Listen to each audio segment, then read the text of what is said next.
जिसका सबूत वेद की किताबों में लिखा है कि सतयुग में सोने का ठाट और पाट, गरीब गुरबा के घर में सोने चांदी के बर्तन थे और पग पग पर रत्नों की खाने सुनी जाती थी, जिसकी कुछ गिनती नहीं हो सकती थी।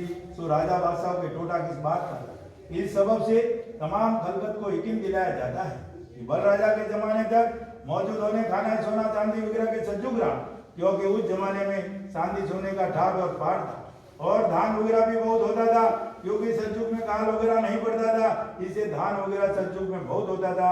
जब से इन महाजनान ने काल पढ़ाना शुरू किया है, जिस दिन से दिन दिन जमाना बुरा होता जाता है और काल वगैरह ये बनिए लोग नहीं पढ़ावे तो सदा सतयुगी है। परंतु बल राजा के बाद से तो तरह तरह के रोग और काल वगैरह पढ़ाने शुरू किए हैं, जब से धन दुनिया का खेच रही है और सबको जलन करती है, बल्कि दिन दिन बुरा होता जाता है। सो ये विदुर सौदागरान के राक्षसी पाप का, क्योंकि इन्हों की दुकानें दूसरी बादशाहों में पहुंच गई है। सो अब उनके बाल बच्चों को गारद करके उनका धन भी काबू में करेंगे कि जिस तरह से हिंदुस्तान को गारद कर दिया है, उसी तरह से दूसरी बादशाहों को भी गारद करेंगे। और अलावा इसके कि जिन जिन बादशाहों को हिंदुस्तान में लाना चाहते हैं, तो हिंदुस्तान का लोग बता बता के सब बादशाहों को गारद कर देंगे। अब लाने की बात आ गई है, तो सबसे पहले मक्का वालों को लाए और हिंदुस्तान के बंधुओं ने लाए, और उसके बाद अंग्रेजों को भी लाने वाले यही, समझे। और इन्होंने उनका बादशाह ने पाप भी पकड़ा था और इनको सजा भी दी थी, इनके जैन धर्म के मंदिर भी गिरवाए थे, पुतलियों के नाक और कान भी कटवाए थे। जब बादशाह ने इन्होंने क्या किया कि उनकी आड़ में हिंदुओं के मंदिर बनवा के, पहले हिंदुओं के मंदिर नहीं थे, पहले हिंदुओं की धुनी लगती थी। धुनी बोले तो अंगार के जैसे मठ चलते थे, मठ में जैसे धुनी रहती है ना, अंगार की धुनी लगती है। तो मंदिर मूर्ति पूजा तो अपने में थी नहीं, लेकिन इन्होंने चालू करवाई। तो वो मूर्तियाँ चालू करवाई तो इनके मंदिर के नाक और कान काट दिए। तो फिर बादशाह को बदनामी देने के लिए फिर हिंदुओं के मंदिर बनाए, तो हिंदुओं का बादशाह को रोज भरा के लिए। ऐसे तो हिंदू और बनिया समझ में ही नहीं पाए बादशाह, तो अपने भी मंदिर तोड़वाए ऐसे इनका समझ के गुस्से तो ऐसा था। लेकिन असली गुनहगार हिंदुस्तान के बनिए और इनके मंदिर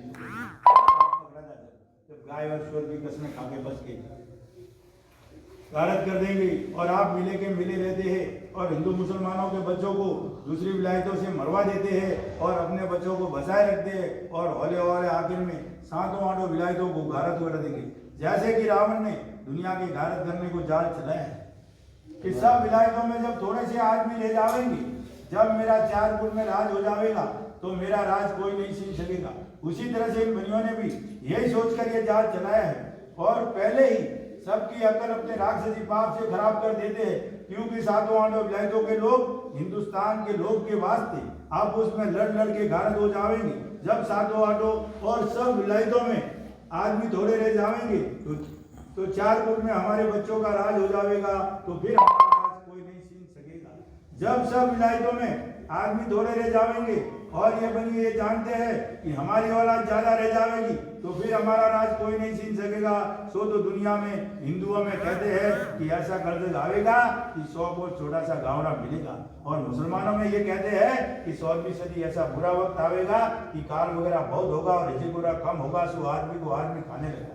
अब मुसलमानों में ऐसी बात चला दी कि 100वीं सदी, अभी 100वीं सदी तो मेरे ख्याल से अक्सर भाई जा रही है ना, गई ना, निकल गई ना, और कलयुग भी ये जा रहा है। तो ऐसी ऐसी बातें इन्होंने पहले से किताबों में चला दी और हमें उसके ऊपर चल रहे।